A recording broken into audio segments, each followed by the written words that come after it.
Silver, $22.25. Gold, $1,925 per ounce. The metals continue their march higher, and they're doing this in the face of an unfolding banking crisis, potentially a financial crisis. And today, we get major news about Credit Suisse. Guys, this is big deal, okay? Credit Suisse is multiples times bigger than Silicon Valley Bank, which threw a real wrench into the U.S. economy just last week. We need to talk about what's going on with Credit Suisse, but even more important, as this relates to the precious metals prices, we've seen something very interesting that we need to talk about regarding silver in particular.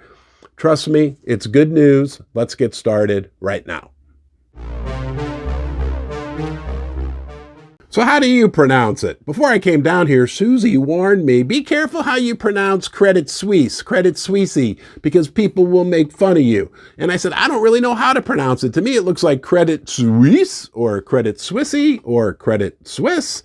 Heck, I don't know. I barely know there's a difference between Sweden and Switzerland, but there is. And I do know one thing very important, that Credit Suisse is about to go belly up, and that will send major shockwaves, not just in Europe, but around the world banking system. They are one of the world's biggest banks. Maybe you'll benefit from thinking about it this way. Silicon Valley Bank, it's a firecracker. Credit Suisse, that would be like a 500-pound bomb going off. There is no comparison. In just overnight, we've seen Credit Suisse stock fall by 25%. But if you look out even further, just in the last 15 years, the stock is down something like 95 or 96%. But what's going on? Well, there's two big things that happened overnight that affected the price of Credit Suisse stock. Number one, the Saudi National Bank, who had invested money into Credit Suisse just last year, basically said, we are done. We are not giving you any more money. We are not helping you bail out. That's not a real good sign for investor confidence in Credit Suisse. The other thing that happened is they divulged in a public report that they have some material weaknesses in their financial reporting system. That means that maybe some of the numbers they put out in the past that were already bad are likely even worse.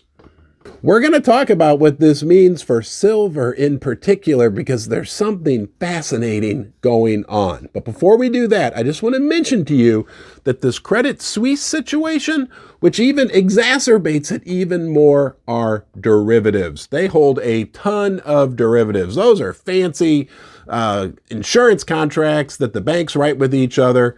Warren Buffett once said that derivatives are financial weapons of mass destruction. And there's something like 2 or 4 quadrillion dollars of them out there. This could set off a domino effect that could have major implications for the world economy. First Mining Gold is a development company advancing 2 of the largest gold projects in Canada. Springpole in Ontario and Duparquet, located in Quebec, each already has 5 million ounces of gold reserves, but exploration initiatives are underway at both projects to find even more gold.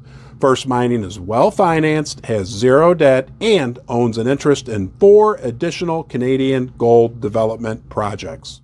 But don't you worry, they won't let that happen. They'll come up with some fancy rescue plan. And of course, taxpayers won't be footing the bill, but they'll paper over everything. Nobody will get into any trouble, but what they can't avoid are the basics of mathematics. And anything they have to do at this point to save the system has to include printing more money, diluting the currency. And that is good for the price of precious metals. And that likely explains why on days like today, we're continuing to see the price of gold and the price of silver moving up steadily. And now the moment you've been waiting for. When I ring the bell for Susie to bring me some coffee, we have very little chance of that happening. No, the silver price. What is this key thing that we've seen this week with the silver price that we need to pay attention to? I was watching an interview by Chris Marcus on Arcadia Economics with a guy named Vince Lachey, and he brought up a really interesting point, an observation he had over the last week, that as the banking system was falling apart, when we had this mini banking crisis in the United States and the stock markets were tanking, that usually would have taken silver definitely with it. But what we saw was a big rally in the price of silver. And what that tells us, right? We've heard all these critics of silver over the last few years saying silver is not a precious metal anymore. Silver is not a monetary metal anymore. Don't those people bug you a little bit? They bug me because silver's been a monetary metal for 5,000 years. And what we saw over this last week was when there was a flight to safety to monetary money, that included silver. And that's a very good sign for the value of silver as we head into the coming months, quarters, and years.